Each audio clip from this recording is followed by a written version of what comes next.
Hello student, हम बात करते हैं कक्षा 9 विषय विज्ञान का अध्याय सेकंड।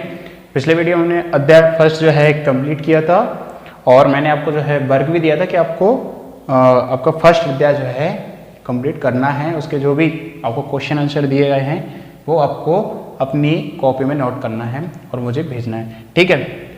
और अब हम बात करते हैं सेकंड अध्याय की।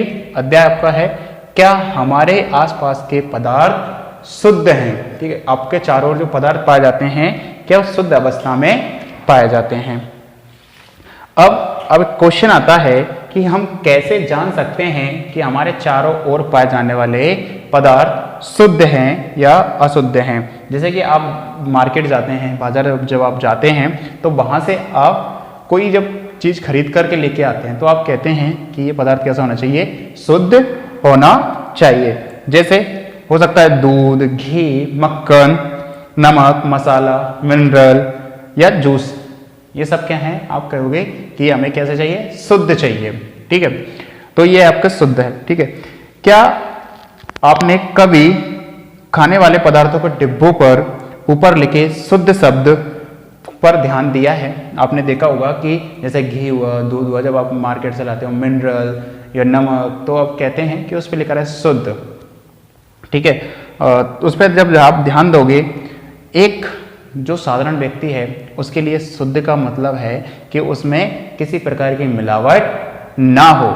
जैसे अगर आप दूध लेके आ रहे हैं तो दूध में जो है कोई चीज़ और ना मिली हो, या घी आप लेके आ रहे हैं तो घी में ऐसा ना हो कोई और चीज़ मिली हो, तो ये आपके लिए क्या होता है, एक शुद्ध शब्द होता है। लेकिन अगर हम वैज्ञानिक तौर पे शुद्ध शब्द को देखें तो इसका मतलब इस प्रकार का शुद्ध होना नहीं होता है। किसी वैज्ञानिक के लिए शुद्ध का अर्थ ये नहीं होता है कि उसमें कोई और चीज मिली हो या ना मिली हो, ठीक है। वैज्ञानिक तौर पे अगर हम शुद्ध शब्द का अर्थ देखें तो शुद्ध का अर्थ होता है कि उसमें एक ही प्रकार के कण हो, किसी दूसरे प्रकार के कण ना हो।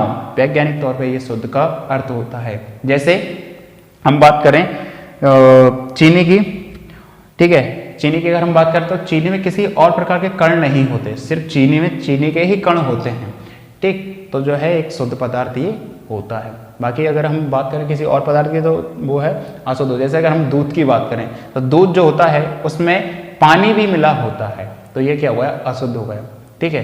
तो दूध वैज्ञानिक तौर पे क्या होता है, शुद्ध का अर्थ कि उसमें सिर्फ क्या हो, एक ही प्रकार के कण हो। अब आगे हम बात करते हैं कि मिश्रण क्या है। मिश्रण का मतलब क्या होता है? मिश्रण का मतलब होता है कि चीजों को मिलाना, चीजों का मिलना, ये कहलाता है मिश्रण कहलाता है, ठीक है। तो यहाँ यही पढ़ेंगे मिश्रण क्या है। मिश्रण मिश्रण दो या दो से अधिक तत्वों को या यौगिकों का मिलकर बना होता है। दो या दो से अधिक वस्तु या यौगिकों का ये मिलकर बनता है। हम जानते हैं कि जल में घुले हुए सोडियम क्लोराइड, नमक, जल में घुले हुए सोडियम क्लोराइड को वाष्पीकरण या आसवन विधि द्वारा जल से प्राप्त किया जा सकता है। जब नमक क्या होता है, जल में जब घुल जाता है, नमक का सूत्र क्या होता है, सोडियम क्लोराइड, ठीक है, NaCl, ठीक। जब नमक क्या हो, जल में जब घुला हो और उसे क्या करना हो, आपको अलग करना हो, तो आप क्या करोगे, उसे आसवन या वाष्पीकरण के माध्यम से आप क्या करोगे, उसे अलग कर लोगे, ठीक है, कि अलग किया जा सकता है। यद्यपि सोडियम क्लोराइड अपने आप एक शुद्ध पदार्थ है। सोडियम क्लोराइड जो होता है वो भी क्या होता है, एक शुद्ध पदार्थ होता है। नमक में किसी और प्रकार की जो है मिलावट नहीं होती है, क्योंकि आप उसे फिर किसी और विधि द्वारा अलग नहीं कर सकते, भौतिक विधि द्वारा।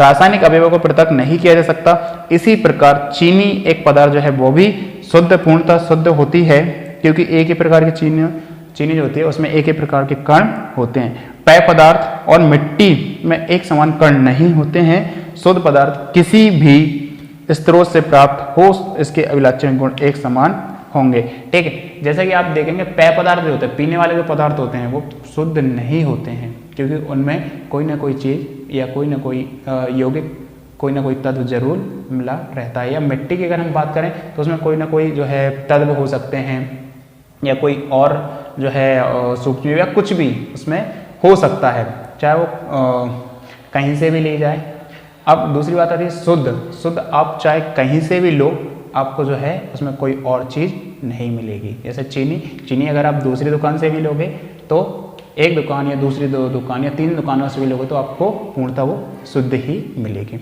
ओके, अब आगे हम बात करेंगे 2.1.1 में कि मिश्रण के प्रकार कौन कौन से होते हैं। लेकिन पहले यही है कि मिश्रण क्या है, आप इसे अच्छे तरीके से और अपनी नोटबुक से पढ़ लें, ठीक। फिर हम इसके बाद आगे चलेंगे कि मिश्रण के प्रकार क्या होते हैं। Okay, thank you.